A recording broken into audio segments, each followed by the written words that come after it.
এটাই মনে হয় শখের প্রবাস, যেখানে থাকে শুধু নির্ঘুম রাত, টেনশনে ভরা মস্তিষ্ক, দিন শেষে এক বুক হতাশা।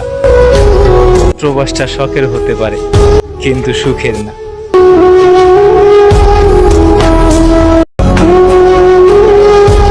এটাই মনে হয় শখের প্রবাস, যেখানে থাকে শুধু নির্ঘুম রাত, টেনশনে ভরা মস্তিষ্ক, দিন শেষে এক বুক হতাশা। প্রবাসটা শখের হতে পারে, কিন্তু সুখের না।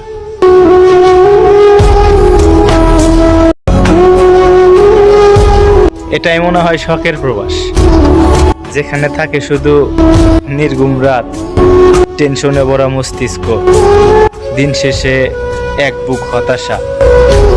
প্রবাসটা শখের হতে পারে, কিন্তু সুখের না।